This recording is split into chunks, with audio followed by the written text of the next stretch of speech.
mars 2024, un développeur que personne n'a jamais rencontré en vrai commet un bug. Pas n'importe lequel. Son nom de profil? Depuis 2 ans, cet inconnu contribue régulièrement à un projet open source obscur appelé XZUtils. 2 ans de patience, 2 ans de pull requests soignés, de relations humaines cultivées, de confiance construite ligne par ligne. Il est devenu indispensable. On lui a donné les clés du projet. Et puis, au moment précis où personne ne regardait, un vendredi soir, il glisse une porte dérobée invisible dans le code. Une porte qui aurait donné accès à des centaines de millions de serveurs Linux à travers le monde. Un ingénieur de Microsoft la détecte par hasard. À quelques semaines près, c'est l'une des compromissions les plus massives de l'histoire d'Internet. La question que tout le monde s'est posée à l'époque, qui pouvait bien investir 2 ans de sa vie dans une opération aussi patiente? Aujourd'hui, on a la réponse, et elle est bien plus grande que Jia Tan. Car pendant que Jia Tan construisait sa réputation dans l'open source, ailleurs, dans des bureaux sans fenêtres, en Chine, en Russie, au Vietnam, des centaines d'autres personnes faisaient exactement la même chose. Pas dans le code open source, dans les départements RH des entreprises les plus avancées technologiquement de la planète. Bienvenue dans l'opération la plus ingénieuse et la plus discrète de financement d'État du XXIe siècle. Pour comprendre ce qui se passe, il faut d'abord comprendre le problème que la Corée du Nord cherche à résoudre. Le pays est sous sanctions internationales depuis des décennies. Il ne peut pas exporter de pétrole, ni d'acier, ni de textiles en quantité significative. Ses banques sont coupées du système SWIFT. Ses dirigeants ne peuvent pas voyager librement. En théorie, l'économie du régime devrait être à l'arrêt. Sauf que le régime a des missiles à construire, des missiles balistiques intercontinentaux, et ça coûte des centaines de millions de dollars par an. Alors Pyongyang a trouvé la seule ressource qui ne connaît pas de frontières, qui ne passe pas par les douanes, et qu'aucune sanction ne peut bloquer: le code informatique. L'opération est pilotée par une entité précise, le département 53, rattaché directement au ministère de la Défense nationale de la RPDC. Il travaille main dans la main avec le Bureau général de reconnaissance, l'équivalent nord-coréen de la CIA, pour déployer à l'étranger des milliers d'informaticiens hautement qualifiés. Ces travailleurs opèrent sous couverture de sociétés écrans au nom anodin: Korea Osang Shipping Co., Chonsurim Trading Corporation, des entreprises officiellement dans la logistique, en réalité des façades pour exporter de la main-d'œuvre invisible. Ces travailleurs ne sont pas des amateurs, ils sont formés dans les meilleures universités techniques du pays. Ils maîtrisent les langages de programmation modernes, les nuances culturelles occidentales, les codes sociaux du monde de la tech. Et quand ils décrochent un emploi dans une start-up américaine ou une société européenne, ce qui arrive beaucoup plus souvent qu'on ne le croit, ils reçoivent leur salaire, puis ils rendent 90% à l'État. Pas 10, pas 20, 90%, directement reversés à Pyongyang, directement dans les programmes de missiles. Des chercheurs estiment que ce réseau génère plusieurs centaines de millions de dollars par an pour le régime. Ce n'est pas du cybercrime au sens classique du terme, c'est une ligne budgétaire déguisée en offre d'emploi LinkedIn. Mais comment est-ce que ça marche concrètement? Tout commence par la fabrication d'une identité.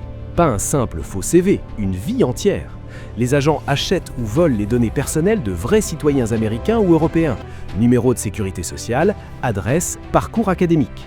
Ils construisent par-dessus un profil LinkedIn actif avec une photo de stock, un historique GitHub fourni de vrais projets, des recommandations rédigées par d'autres membres du réseau. Ils s'inscrivent sur Upwork, sur des forums blockchain, sur des discords de recrutement crypto. Ils postulent massivement. Et quand vient l'entretien vidéo, l'obstacle qui devrait tout arrêter, la technologie prend le relais. Des outils d'intelligence artificielle génèrent les réponses techniques en temps réel, soufflées dans une oreillette invisible.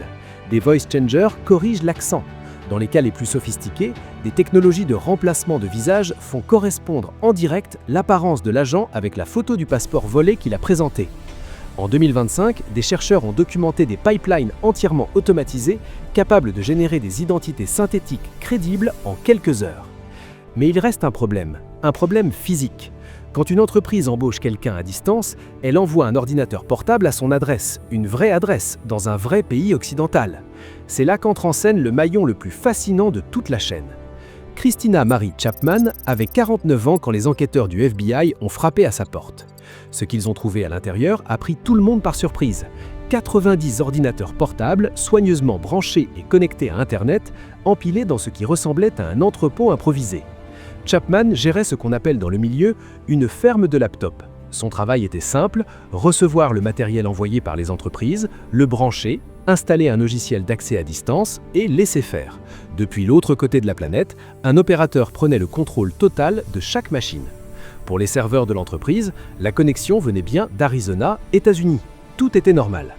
Entre 2020 et 2023, Chapman a ainsi facilité l'infiltration de plus de 300 entreprises américaines, dont des sociétés du Fortune 500 et des agences gouvernementales.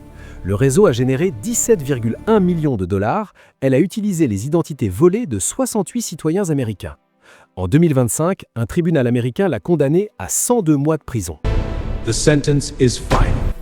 Mais l'histoire ne s'arrête pas là, car Chapman et ses 90 ordinateurs avaient un ennemi qu'ils ne connaissaient pas, la physique. Un jour, les équipes de surveillance d'Amazon détectent quelque chose d'étrange. Un administrateur système, censé travailler depuis les États-Unis, présente des comportements network inhabituels. Son adresse IP est américaine, son identité est vérifiée, mais les outils de monitoring détectent une anomalie persistante, 110 millisecondes. Les ingénieurs ouvrent leur manuel. 110 millisecondes, c'est exactement le temps qu'il faut à un paquet de données pour faire un aller-retour à travers les câbles sous-marins transpacifiques. Cet employé américain tapait depuis la Chine. Au bout du fil, un relais vers Pyongyang. Malgré les VPN, malgré les proxys, malgré l'IA, les deepfakes et les identités volées, il n'a pas pu tricher avec la vitesse de la lumière. Dans un monde de tromperie logicielle, la contrainte la plus réable reste une loi fondamentale de l'univers physique. On pourrait penser que le but de tout ça, c'est l'argent. Les salaires détournés, les crypto-monnaies volées, les centaines de millions renvoyés à Pyongyang, et c'est vrai, en partie. Mais la période 2024-2025 a révélé quelque chose de plus nombre que personne n'avait vraiment anticipé. Une fois embauchés, ces ingénieurs ont un accès que n'importe quel attaquant externe mettrait des années à obtenir. Ils ont les identifiants, ils connaissent l'architecture, ils ont les droits de pousser du code en production. Et certains s'en servent. Le FBI a documenté des cas où des agents, après avoir passé des mois comme employés modèles, ont commencé à introduire discrètement dans le code de leurs employeurs ce que les experts appellent des fonctions dormantes, des portes dérobées invisibles destinées à être activées plus tard, à distance, au moment choisi par Pyongyang. Parallèlement, ces mêmes équipes mènent une opération distincte baptisée Contagious Interview. Ici, l'objectif n'est plus d'être embauché, c'est d'infecter. Le scénario est toujours le même. Un recruteur contacte un développeur sur LinkedIn, il représente une start-up crypto prometteuse, il propose un entretien technique.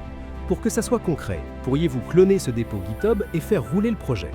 Ce que le développeur ne sait pas, c'est que dans le répertoire de configuration du projet, dans un fichier appelé tasks.json, se cache un script malicieux. Quand Visual Studio Code demande « Faites-vous confiance à l'auteur de ce projet ?» et que le développeur clique sur « Oui » par réflexe, le malware s'exécute en arrière-plan, silencieusement, persistant même après la fermeture de l'éditeur. Les chercheurs ont identifié toute une famille de ces outils. Beavertail aspire les mots de passe des navigateurs et les clés de portefeuille crypto, Auteur Cookie prend le contrôle de la machine à distance, enregistre les claps frappes de clavier, capture les écrans. Invisible Ferret maintient une persistance longue durée pour exfiltrer de gros volumes de données, le tout déguisé en test technique de recrutement. Et puis, dans les cas où l'infiltré direct est découvert et licencié, vient parfois l'acte final, l'extorsion. Le FBI a documenté plusieurs situations où, après leur renvoi, ces agents ont envoyé un message clair à leur ex-employeur. Payez, ou le code source que nous avons copié devient public, ou nous activons le ransomware que nous avons planté il y a 3 mois dans vos serveurs de production. L'employé modèle se révèle être une bombe à retardement coiffidement placée. Il y a une dernière dimension de cette histoire que la plupart des gens ignorent, et elle concerne directement les entreprises qui ont été trompées. Aux États-Unis, l'Office of Foreign Attractions Control impose une règle d'une brutalité remarquable. Payer un ressortissant nord-coréen sanctionné est une infraction de responsabilité stricte. Cela signifie qu'une entreprise a rémunéré pendant 6 mois un agent nord-coréen qui se présentait comme un ingénieur américain. Cette entreprise peut être poursuivie. Pas pour complicité, pas pour négligence, juste pour avoir été trompée. Le département de la justice a lancé en 2025 une initiative spécifique pour ces poursuites.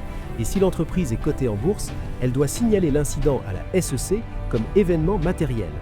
Pour une entreprise de cybersécurité comme KnowBe4, admettre publiquement qu'elle a payé un agent nord-coréen pendant 6 mois, c'est une crise existentielle. La pandémie a changé le monde du travail de façon permanente. Elle a prouvé que le talent pouvait venir de n'importe où, mais elle a créé une faille systémique que personne n'avait vu venir. Nos processus de recrutement reposaient sur une hypothèse fondamentale devenue obsolète. que la personne que vous avez en face de vous sur l'écran est bien celle qu'elle prétend être. Ce n'est plus garanti.